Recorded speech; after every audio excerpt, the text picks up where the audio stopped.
नमस्कार दोस्तों, मैं हूं सुमित कड़ेल और आज ये मेरा वीडियो है सुपरस्टार आमिर खान साहब के लिए।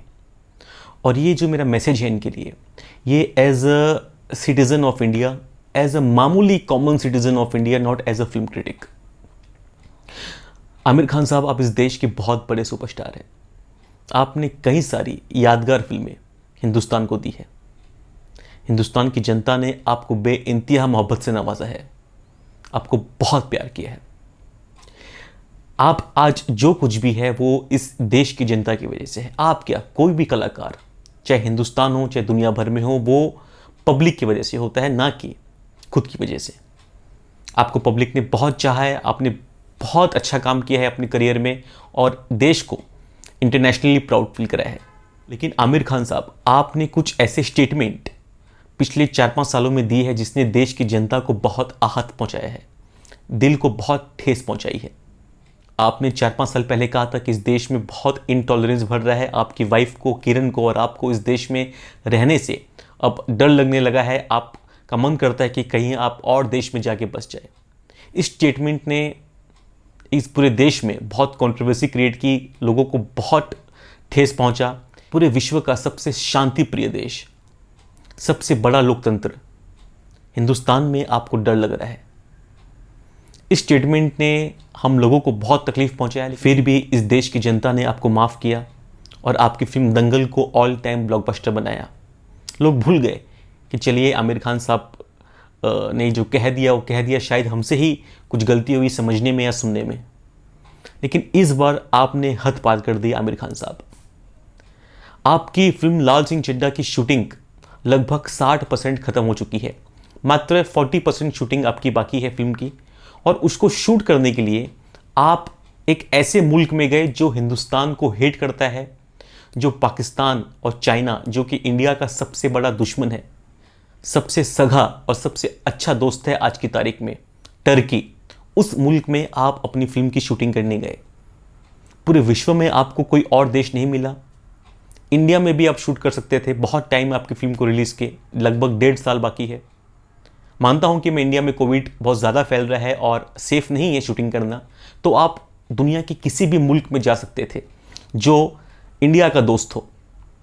जैसे सुपरस्टार अक्षय कुमार ने अभी अपनी फिल्म बेल बॉटम की शूटिंग के लिए शायद स्कॉटलैंड या कोई यूरोपियन कंट्री गए हैं। आप भी जा सकते थे, लेकिन आपने चुना उस देश को जो कश्मीर को भारत का अंग नहीं मानता, जो पाकिस्तान को अपना दोस्त मानता है, चाइना को अपना दोस्त मानता है। आप उस मुल्क में शूटिंग करने गए। इससे देश को बहुत ठेस पहुंची। चलिए आप गए, कोई बात नहीं, वो आपका पर्सनल ओपिनियन है, आपका पर्सनल फैसला है। हमने उसको नज़रअंदाज किया और किसी ने कमेंट नहीं किया। हद तो तब हो गई जब आप उस देश की फर्स्ट लेडी, जो कि वहाँ के प्रेसिडेंट एर्डोगन की वाइफ है, आप उससे मिलने गए उसके घर पे। ये वही 2 लोग हैं जिन्होंने कश्मीर के मुद्दे पे आर्टिकल 370 हटने के बाद यूएन में इंडिया के खिलाफ, आपके मुल्क के खिलाफ बयान जारी किया, एंटी इंडिया स्टैंड लिया, कहा कि कश्मीर हिंदुस्तान का पार्ट नहीं है, कश्मीर पाकिस्तान का है। कहा कि इंडिया बहुत जुल्म कर रहा है कश्मीरियों पे, इंडिया बहुत जुल्म करता है हमारे यहाँ के मुसलमानों पे। आप उसके साथ मीटिंग करने गए। आपने कहा कि आप बहुत अच्छा ह्यूमैनिटेरियन वर्क कर रहे हैं। क्या ये जायज़ है आमिर खान साहब?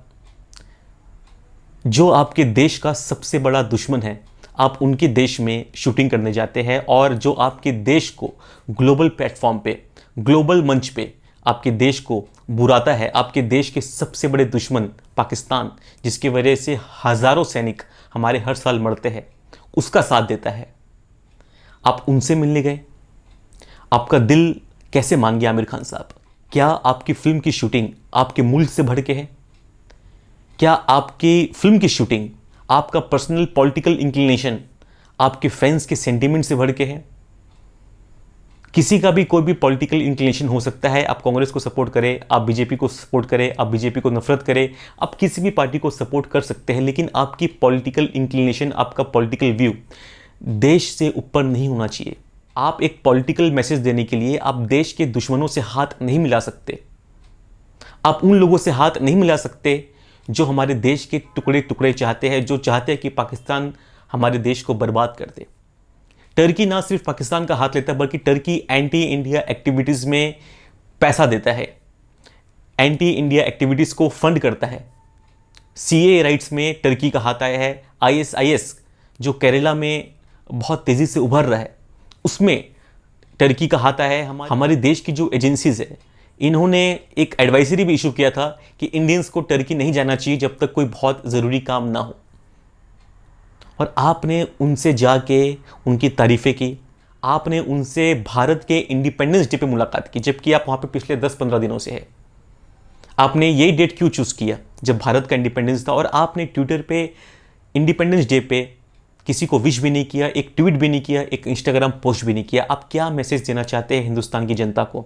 आप क्या मैसेज देना चाहते हैं पूरे मुल्क को, पूरी दुनिया को, कि आप उस टर्की के साथ खड़े हैं जो भारत का दुश्मन है? आप उस टर्की के साथ खड़े हैं जो भारत की माइनॉरिटी को बरगलाना चाहता है, जो पाकिस्तान को स्ट्रॉन्ग करना चाहता है, कश्मीर को हिंदुस्तान से अलग देखना चाहता है। आमिर खान साहब, आप एक बहुत बड़े सुपरस्टार हैं और अपनी फिल्म की मार्केटिंग करना बहुत अच्छे से जानते हैं। ये हमने उस दौरान देखा था। आपको लगा उस दौरान भी पब्लिक दंगल के टाइम पे मुझे मेरे स्टेटमेंट को भूल गई और मेरी फिल्म को ऑल टाइम ब्लॉकबस्टर बना दिया। आज भी पब्लिक 6 महीने बाद भूल जाएगी। मेरी फिल्म तो 2021 के क्रिसमस पे आएगी, लगभग 1.5 साल बाद। पब्लिक का क्या है? पब्लिक तो हिंदुस्तान की बेवकूफ़ है, जाहिल है और चीज़ें बहुत आसानी से भूल जाती है। लेकिन आमिर खान साहब, आप गलत है इस बार। ये नया हिंदुस्तान है, ये कुछ भी आसानी से नहीं भूलता और जनता आपको इस चीज़ का जवाब देगी। मुझे एज अ फैन बहुत तकलीफ पहुंची कि आपने जो हमारे देश के सबसे बड़े दुश्मन है आज की डेट में, उनसे हाथ मिलाया, उनसे मिलने गए, इंडियन इंडिपेंडेंस डे के दिन मिलने गए और हमको विश तक नहीं किया। शायद आप खुद को माफ़ कर सके, लेकिन शायद इस देश की जनता आपको इस चीज़ के लिए कभी माफ़ नहीं करेगी। मैंने कुछ गलत सलत कहा हो तो मैं आपसे माफ़ी चाहता हूँ, लेकिन बहुत ठेस पहुँचाई है आपने हिंदुस्तान को और हिंदुस्तान की जनता को। नमस्कार।